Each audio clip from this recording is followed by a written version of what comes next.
and others are watching live on Zoom. We want to thank the Port Orchard City Council and City Government for allowing us the use of this meeting room and providing the technology for those of us who watch from home. The League would also like to acknowledge that our homes and gathering places in present-day Kitsap County are within the ancestral territories of the Suquamish and S'Klallam peoples, who have lived in harmony with the lands and waterways along Washington's central Salish Sea and for thousands of years. Here, the Suquamish and the S'Klallam live and protect the land and waters of their ancestors for future generations, as promised by the Point Elliott Treaty of 1855 and by the Point No Point Treaty of 1855. In this forum, we are going to focus on the candidates for the South Kitsap Fire and Rescue Commissioner Position 3. Before we begin, a quick explanation of the League. The League of Women Voters encourages the informed and active participation of citizens in government and influences public policy through education and advocacy. We do not support or oppose candidates, yet we work to get information about candidates to voters by conducting forums, such as this. The League is a membership organization and depends on our members to organize and run these events. So we'd love for people to join us in our effort to preserve our way of government by encouraging informed voters and active citizens. With that in mind, we have invited these candidates tonight for your information. So please welcome, in the order they appear on your ballot this November, Micah Slava and Robert P. McGee. Thank you. We thank you for participating this evening and respect your willingness to commit to public service. And from now on, audience will have to hold our applause, even when they give a really good answer, because we'll wait at the end of the forum, we'll tell them how great they are. But if you have questions for the candidates, write them on cards. If you don't have one, just raise your hand and somebody will hand one to you, just a 3x5 card, and then we'll segue them into the other questions we have planned ahead. The questions came from people who saw that there was a forum coming and sent them in by social media to us, and then we also had a few that we went out and sought so that we could provide good information for the voters.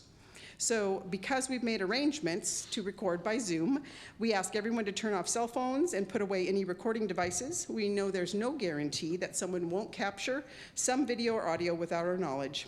However, we hope you will cooperate in our attempts to ensure that information from the forum is not manipulated to create false or misleading impressions or used for campaign purposes. So here we go. Candidates, here are the ground rules. You're going to be asked questions provided by the community prior to the forum. Each of you will have 90 seconds to answer each question. Our timekeeper, Carol Larson, here in the front row, will hold up a 30-second reminder sign, and then she has a red stop sign. Just, we want to keep with the regular practice of stopping. So this way we can get the most questions in as possible in the hour we have. And at the end of the questions, I'm going to give you a final minute and a half for closing statement. And so with that, we're going to get right started, and we'll start right in the order you're on the ballot, and then we'll swap from every question. So Mr. Aslava, what would you say is your leadership style, and how would that make you an effective South Kitsap Fire and Rescue Commissioner? I believe that I am an example and assign a task and allow them to run with it. And having trained officers or firefighters in the field, I teach them the skill and expect them to follow in the path that they're taught and not regret to something or regress to something else and change. Okay. And Mr. McGee? My leadership style is one. I think your microphone needs to be a little closer to you and be sure they're on. I'm sorry, so. How about now? That's better. Okay, great. My leadership style is collaborative. I've served on the Chamber of Commerce board, and the nice thing about having a board like the commission is there's a commission of 5, and so collaborating to come to solutions is really the way to do it. We need to have a balanced perspective on the board, and we need to make sure that we're coming to solutions that aren't one-sided. And so we want to ask the what ifs, so we can make sure that we're coming to conclusions that serve the community in the best capacity. All right, thank you. All right, Mr. McGee, you get the first chance at this question. How have fire departments evolved over the last few decades? Does the South Kitsap Fire and Rescue still rely on any volunteer firefighters, or is it mostly a professionally trained group this day? What's your information on that? Well, the base of the fire department obviously is the trained professionals that we have, and with the last levy, we're trying to increase that staffing to deal with the growth locally. We do have a volunteer program that we utilize, and there has been talk of really solidifying them a little bit more so they can be a more reliable resource for our professionals that serve every day. And I think that putting the effort into the volunteer program to really dial that in so it's a little more of an effective force to help those professionals when we need them. And how about you, Mr. Slava? Well, could you repeat the question? And you can ask that Deep in anytime. thought. It's got 3 parts to it, and I'm sorry about that, but it's a pretty interesting question. How have fire departments evolved over the last few decades? Does the South Kitsap Fire and Rescue still rely on volunteer firefighters, or is it mostly a professional trained group these days? Having been with the agency for 50 plus years, I've seen it evolve from a pure volunteer agency to a career supporting the volunteer activities, to a career with the volunteers supporting, and now the career have taken over, and we have support from our volunteers. Our volunteers, we have 2 separate categories. We have suppression people, but it takes a lot of time and skills to get that so they're suppression ready. And then there are the support people, support personnel, and they drive tenders, water tanks that carry water to fires where there's no hydrants in the area. We have air support unit and a rehab unit. They bring those to aid for the suppression volunteers and for the career. Our equipment has changed. When I started, my first fire engine was a 1946 Ford pickup, or a Ford fire engine, and now we're 22 Pierces. So, Okay, thank you. sure. And Mr. Slava, you'll get this question first. It's a little long one again. Please give us an idea of the scope of the district's responsibilities. How many calls does the department respond to every year, and what is the breakdown between fire and calls for assistance? What trends do you see in calls from the public? This year we had 12,700 calls, 700 plus calls, and 80% of those are aid calls where they're calling for medical assistance. And I think I looked at the stats, and it was 179 structure fires where we actually pulled the fire engine there and had several fire engines, fire guys with all their clothes on and going into a building and putting out a fire. So, and the rest are mainly call for help, burning complaints, illegal burns, any of those things, car accidents, any of those things where we're called to an emergency. And the trend right now, we have projected in the coming years, in the next 10 years, our calls should increase by at least 10%, Okay, thank you. which would put us over 20,000 calls. Mr. McGee. Can you repeat the I question will. again? Please give us an idea of the scope of the district's responsibilities, including how many calls does the department respond to every year, what is the breakdown between fires and calls for assistance, and what trends do you see in calls from the public? Yeah, Mike answered the details quite well, and that's actually quite put out there, especially from the levy that was pushed out there as far as aid calls. They're on track to break that record for calls already this year. So call volume is definitely an issue, and it strains the resources of the district for sure. The other thing that needs to be taken into consideration too is they're being called out for a lot of mental health issues, and that's creating another strain and another avenue that has to be taken care of, which it makes it challenging to address, and a lot of those get pushed off onto the district from the police authorities where they come out and respond to those. And so we need to make sure that we're taking care of that in a manner that works best for the district, and we're not taking on too much load that really isn't in our scope of work at the district. So there's a lot of challenges like that are presented to us. But as far as those volumes and stuff, yeah, I mean, as Mike alluded to, it is a challenge, and it's only getting worse with the growth that we're having here in South Kitsap for sure. All right. On to question 4. It's only 4. What are your top 3 priorities over the next few years for the fire district, and why are they important to the community? And we'll give you that first chance, Mr. McGee. Well, my number one priority coming in here is to make sure that I get up to speed. Mike's had the privilege of serving for 2 terms, and I'm coming in as a new person and a new voice of the district. So my number one priority is to make sure that I am knowledgeable, so when I get in there, I can get up to speed in 6 to 12 months, leaning on some of the expertise and wisdom of some of the other commissioners that are there currently. So number one, I've got to get there to make positive decisions as a commissioner. Number 2, which ranks right up there almost with number 1, we barely passed this levy here at 52% and failed the levy last November. We've got a balance issue with the community where we're not getting that support. We have got to earn back that trust of our community. We should be passing levies at 60, 70%, and we're just squeaking by at 52%. And my hat goes off to the district and the firefighters for getting that done, because if it wasn't for the efforts of those districts, that probably would not have passed. And the third is balance. I think we need a balanced commission. I think when we're heavily leaned towards people that came from the district, we don't have quite the perspectives we should have on our commission. And having some private sector folks like myself on the commission, I think, provides a better perspective overall so we can make positive decisions. Thank you. What will the passage of that levy lid lift? No, you still get to answer that question, Mr. Eslava. Thank you. I didn't cross your name off yet, so I know that too. Okay. So top 3 priorities. Number 1 is our funding. Like he alluded to, we barely passed the levy. In past, we have tracked that levy, and it has been 60, 70% religiously.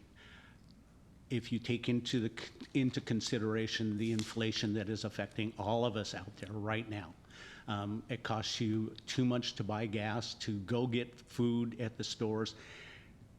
You don't want to pay more taxes. And we're absolutely keen on that. The board is a diverse board. I'm the only one from South Kitsap that has been a commissioner and a firefighter with South Kitsap. The others are a road use maintenance person, and the second is a AT&T person or a US Bell person, and the third is a Bremerton firefighter, and the fourth is an elections officer with the city of Seattle. So our diverse board is there, and we all take very serious when we have to ask you for more money or to pass the levies to make us so we're a $2 fire department. And if that question comes up, I will address that and explain what the $2 fire department is about. Thank you. Yes.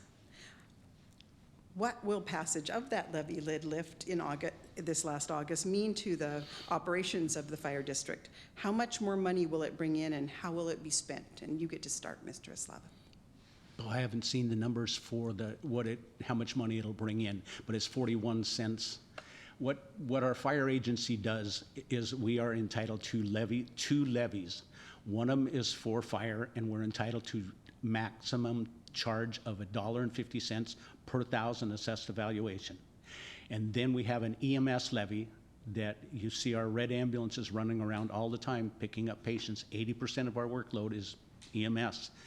That is the other percent, or 50 cents, that makes our agency a $2 fire department. 50 cents for the fire levy, 50 cents for the EMS levy, and both have to be renewed every 6 years. And when we pass a levy, if there's a significant amount of growth in that level that the levy had depreciated, then we can hire people. When you pass a levy, you can only hire people. When you pass a bond, you can only build infrastructure. Thank you. Thank you. Mr. McGee. Can you repeat the question again? What will the passage of the levy lid lift this past August mean to the fire district's operations? How much more money will it bring in, and how will it be spent? Well, I know sitting on the commission meetings, just to support Mike's statement there, the budgets, they're still working on the final budget too, so we haven't seen those numbers come out yet, but it is significant. The last bond they tried to pass was at $1.25. They upped this one to $1.50, which obviously is going to bring us in more revenue. I know they're actively hiring and plan to hire at least 12 at the beginning of the year.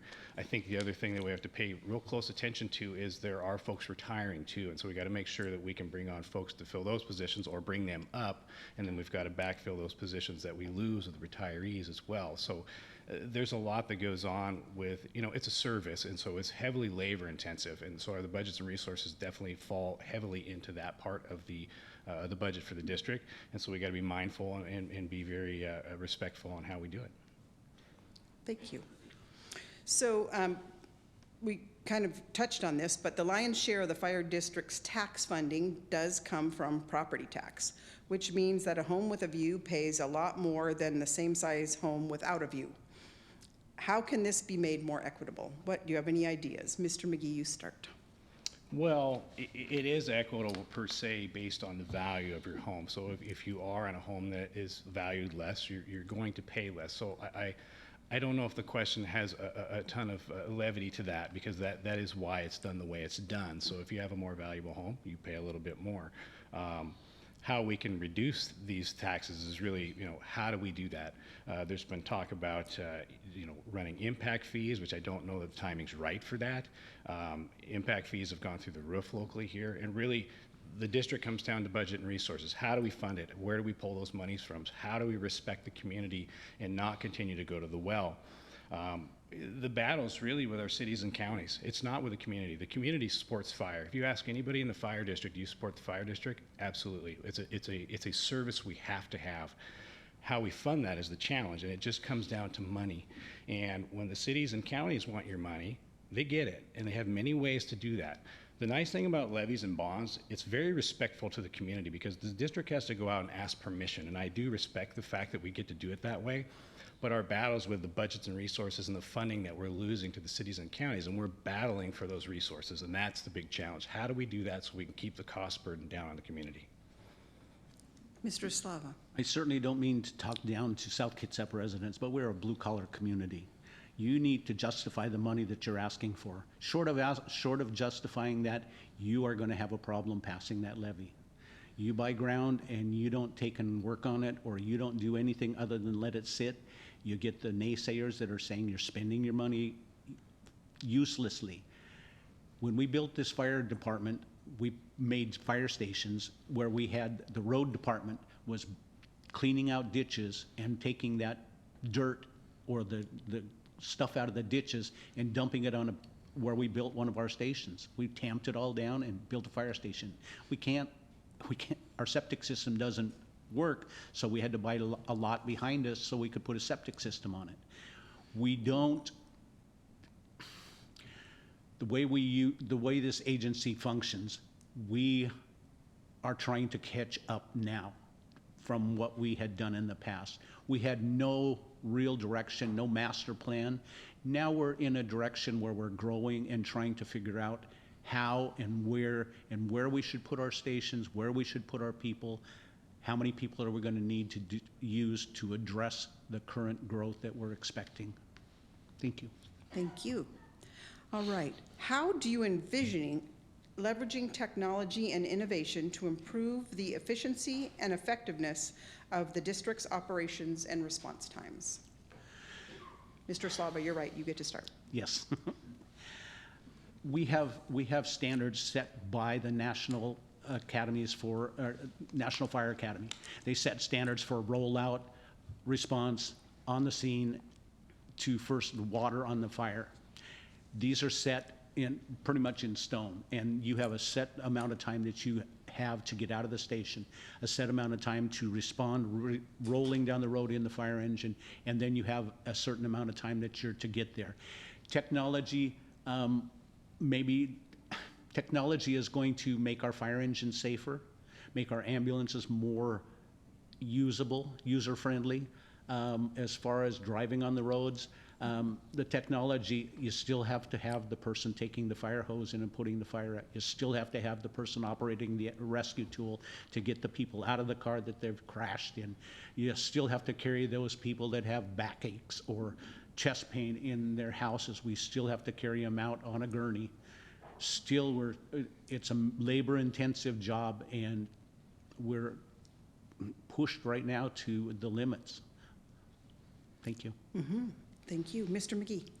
I think Mike's right on a lot. I would agree with a lot of that. I think one of the things that we can also capitalize on, though, with technology, bringing up that aspect of it, is how do we use technology to help our responses? You know, we've got things like Pulse Point that have come out and things of those nature that help people get to locations. Are there ways we can use technology to contact people on the way better? Are there ways that we can take the newer technology of fire equipment, make sure we're equipping our firefighters with that, so not only they're getting injured less, they're also able to do their jobs more efficiently and more quickly. The equipment they take in the ambulances to get people to the hospital, that technology advances all the time. We need to make sure, again, it always comes back to budget and resources. We need to make sure we're getting those budget and resources so we can equip our guys. One of the most important things to me as a contractor is making sure my men have the tools they need to do their job. And so the hands-on equipment that they have is actually the most important thing. Not that we don't want to have stations for our men, but you can operate out of a container ship if you had to. The most important thing is, do they have the tools to save somebody? Do they have the tools to get somebody out of a car? That is their bread and butter, is to make sure they can keep people safe with that equipment. It's super important. You can answer at the end of another question if you want to respond to that. But like this to is respond. Mr. McGee's time. Oh. And so when you get your 90 seconds, you Okay. can always add to something you've Okay. said before. Yeah. I'm sorry to have interrupted you, Oh, Mr. McGee. we're good. Thank you. Okay. On to number 8, and Mr. McGee gets to start this one. South Kitsap's demographics include many minorities, women, and other protected classes. How important is it that a board and its employees reflect the communities it serves? How would you rate the fire district's success in that area? Can you repeat that one more time? That was a can. heck of a question. The question is really, how important do you feel it is that the board and its employees reflect the community it serves, recognizing that South Kitsap's demographics include many minorities, women, and other protected classes? And how would you rate the fire district's success in being able to reflect that? I think the district reflects it well. The professionals at South Kitsap Fire are second to none. They're some of the most professional people I've ever met, and I know that they take their jobs very seriously. As far as the demographic and how it affects the community is the boss. And so ultimately we answer to the community. The commission answers to the community and as well as the district. And so when we talk about who's in charge, the community owns the fire department. And they are ultimately in charge. And so we have to always be sensitive to what they want to do, the budgets and resources they're going to allow us to have outside of the budgets and resources we can try to go procure in the way of grants and other types of funding means.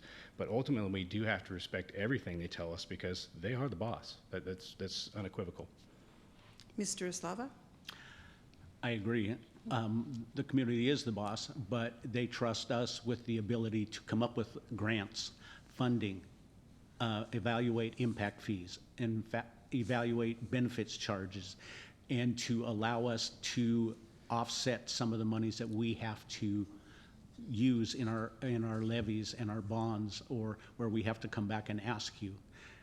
The fire service has changed so much that the people that are out there I had the first female firefighter in South Kitsap. She was my employee. I was her lieutenant. She was my paramedic. So I respected her and she respected me very much. We worked very hard together, and we have multiple females, minorities in our staff, and they are very well trained and very competent at their jobs. And we're very proud of that. And we have a human resource department that makes certain that we do that and do it properly. And if we're ever lacking, we train it and get them so they know what they're doing. We had an incident in the past, and that person is no longer with the agency because he didn't quite understand that. Thank you. Thank you. All right. So we're going to switch gears a little bit. Most of the fire district's employees are unionized. What is your experience working with union workers? And tell us the role you would play in maintaining excellent labor management relations. And Well, actually, I'm still a union member. I'm a retired union member with South Kitsap Fire and Rescue. So I get along very well with the union, even though at times we bang heads because they expect change too fast. Change is going to come, but we have to be able to pay for it. And at the end of the day, the things that they're asking for cost money, and we don't have the money to do that. I came from this agency when we didn't have any money in the bank in case a fire engine broke. we had nothing. We had to do without a fire engine or put up an old, outdated fire engine and use that as a first out engine because we couldn't afford a replacement fund. Now we've created a replacement fund. We've created a replacement fund for ambulances, fire engines. And since I've started, we have gone from $450,000 for one fire engine to $1.1 million for our next fire engine that we're ready to buy right now. So the times are changing, and the money out there is, I mean, the union I get along great with, and we see head to head on a lot of things, but other things, you know, hours, wages, and working conditions that they can negotiate, we deal well with that with our negotiators. Thank you. Thank you. Mr. McGee? Yeah, I am currently still a union member myself in the private fire industry. I'm also a signatory contractor. I hire out of the union hall as well. So I definitely sit on both sides of that table when it comes to unions and negotiations. And to Mike's point, yeah, they can be interesting and they can get heated at times. And so it's important to keep a level head in those negotiations. They're an important part of the district. We need them. They're well-trained staff that we have to have, but at the same token, resources are limited. And so we have to be realistic as commissioners to make sure that we're advocating on behalf of the community with the monies we do have, but we also need to make sure when you get into negotiation, I always like to say, you're always gonna find that spot where you're both just uncomfortable enough to be happy with it, because you've got to find that middle ground, and sometimes you have to do that, but you also have to be willing to say no sometimes and say, we do not have the funds for that. We are going to have to look another way to try to figure out how to get this, what they call a CBA, which is a collective bargaining agreement, to get that done.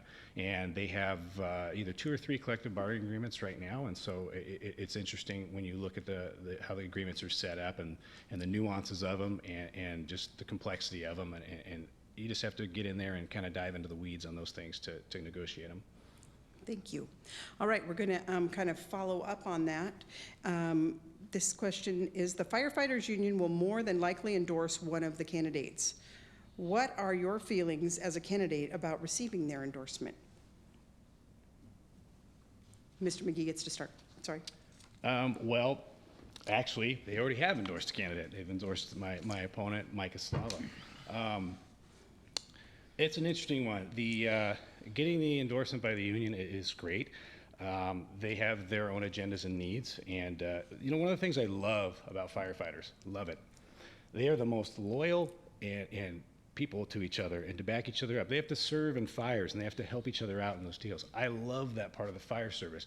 I always hesitate, though, to have it on a commission. That loyalty to the district, we've got to be careful with that. We need to make sure that we're loyal to the community first. I feel that a commissioner's role is to advocate for the community first, and then advocate for the fire district when it's appropriate. And we have to evaluate those times when we need to do it. So I think it's great that he's got that endorsement, but I'm not running to represent the union. I'm running to represent the community. Thank you. And Mr. Eslava? I was endorsed by the local, but please have no doubt or no question in your mind, I'm a candidate for fire commissioner, and I am the candidate that my phone number, my email, everything to contact me. In fact, the people out in Olalla, when we started this last levy, I gave them my phone number to call me if they had questions. And I got 3 calls, and I invited them to the commissioners' meeting, and we solved that issue, and they got on board and supported the campaign for the levy. So the local, let me clear this up right now. My first loyalty is to my community. The people that elected me, I represent you, and I am not ever going to change that. I also represent the agency, South Kitsap Fire and Rescue, but with that agency, it comes South Kitsap professional firefighters, and the staff work, or the shop, and everybody else that's union in that agency. I support them also, but my first loyalty is to my community. Have no doubt about that. Thank you. So fire prevention is a crucial aspect of a fire department's responsibilities. How would you promote fire safety education and outreach programs in the community? And Mr. Slava. We just hired a community risk reduction specialist, also fire prevention specialist, that does PR stuff in schools, does fire prevention activities with schools, that arranges and coordinates CPR classes, first aid classes, in-home safety inspections, smoke detector installation, check your home for safety. We are top on that level. We make sure that our community, we are invested in you. South Kitsap Fire and Rescue is invested in you. We want you to be safe at home and safe on the roads. Because if you're safe and you take care of yourself and you're not injured or not hurt or your house isn't burning down, we don't have to come and see you other than come and see you on the street or at the store when we're getting our groceries. Thank you. Mr. McGee. Now, prevention's it's a huge factor. In fact, I think prevention can even be expanded to try to help with this call volume issues. You know, a lot of these calls they go to, they're not frivolous, but you know, grandma can't open her pill bottle type stuff. And that takes up resources from the district when they have to respond to calls like that. And so I think if we get out there and use our prevention team to address things like that more, to Mike's point, they do a lot of that now with smoke detectors and things of that nature. I love prevention. I think it's an underutilized aspect of the district, even though they do a lot of it. But I think it's something that can actually be used more to help with a lot of the things we're dealing with. Education is key. Education is hugely important, and the more we can educate the people in South Kitsap with the fire district, how it operates, the things they do from them, the things that they can do, so they're not wasting the resources of the district. Of course, we're not going to say it like that, but those are things that we need to utilize. They're just extra important. It's a big deal for me, prevention. Thank you. This past summer in South Kitsap, it was one of the hottest and driest on record. What would you want to work on as a commissioner to deal with those challenges in the district? Mr. McGee, we'll go with you first. That comes back to education again. I have Pulse Point. I'm sure Mike does too. I have never seen so many vegetation fires in South Kitsap. It's been crazy for these guys responding to these. A couple of them pretty significant ones, like the one out in Olalla.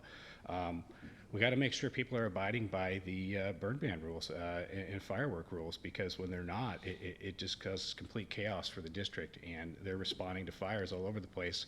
And as Mike, we discussed earlier in the interviews here, you know, EMS is our big deal. That's our biggest call volume. And so when we're having to go respond to fires that are being started inadvertently through just foul play or just, you know, accidents that shouldn't be happening, that takes away resources from other avenues that really need them.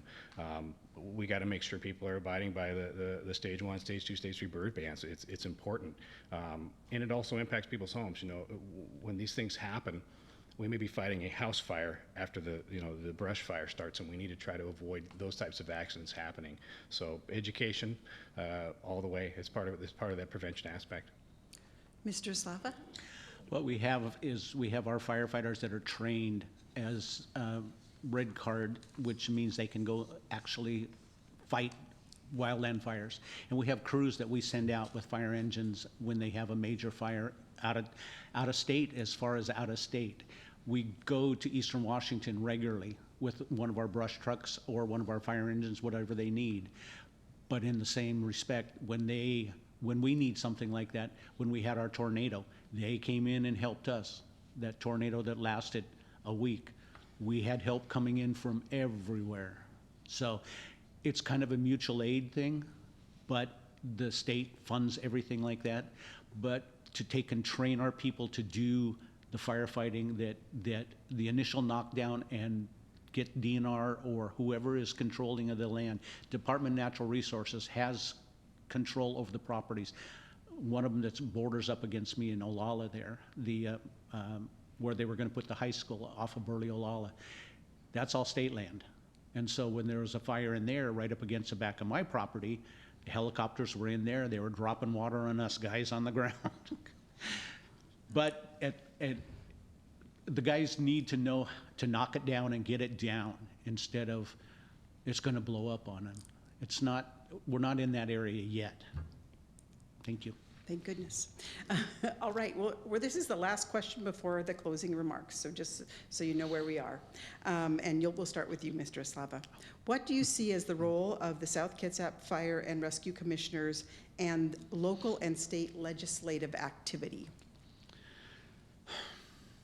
The state legislative activity that we do, we go down there and we lobby our legislators for fire-related issues that will benefit our community, specifically Kitsap County, because there's all of the fire departments get together and we go to Olympia with the Board of Commissioners.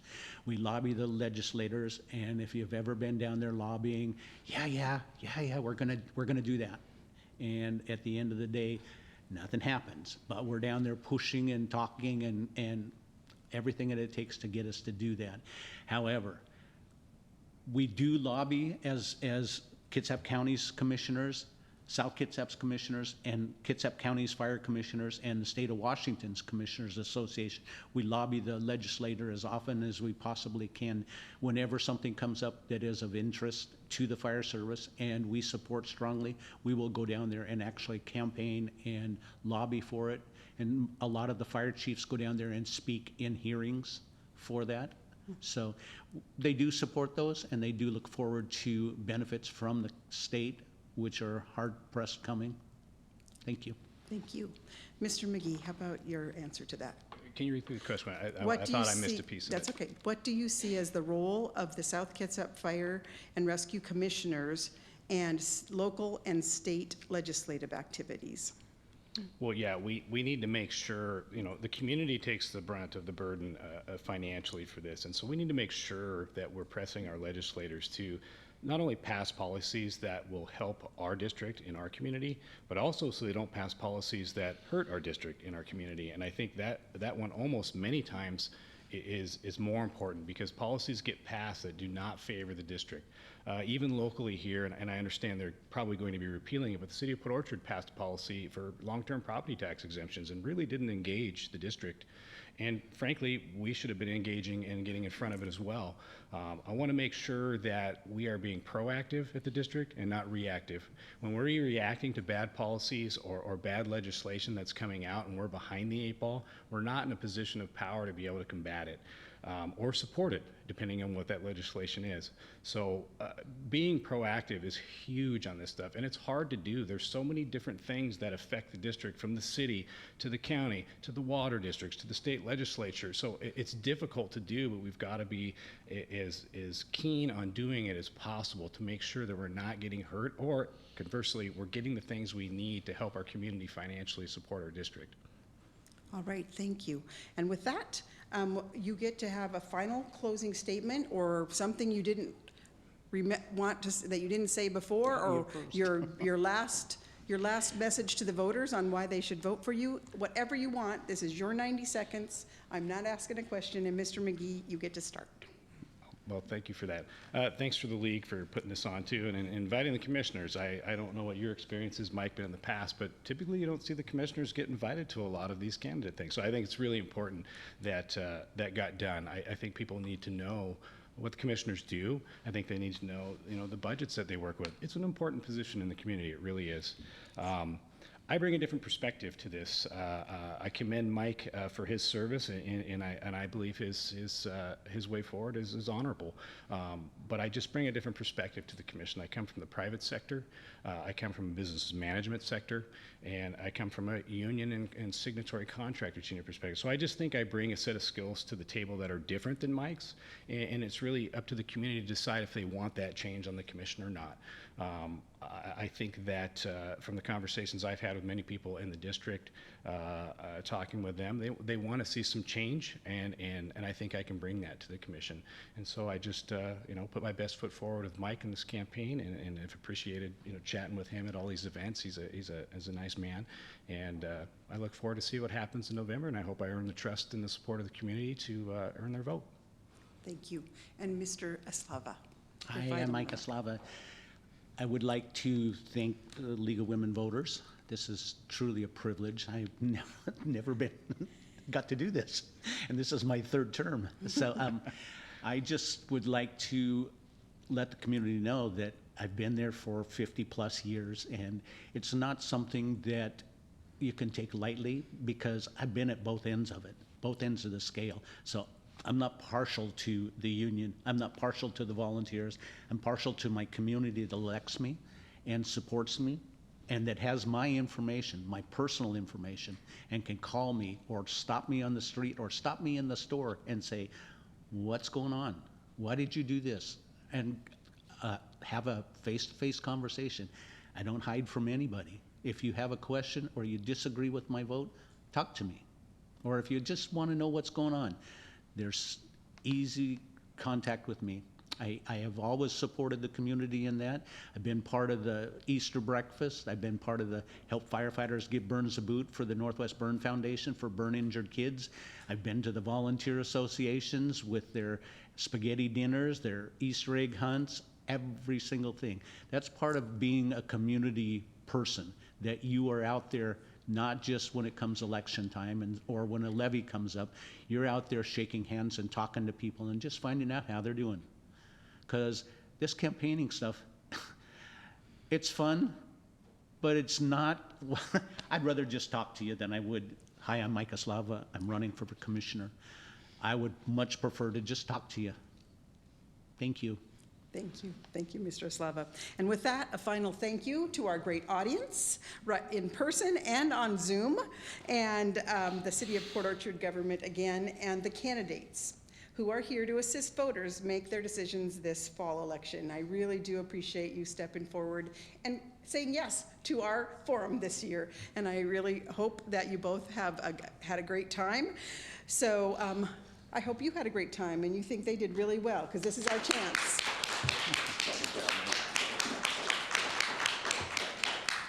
And for your friends who couldn't be here, please find the link to this recording on our league website, which is lw-kitsap.org. And so there's a good chance BCAT will also televise this Zoom recording, and you can find that on their website as well.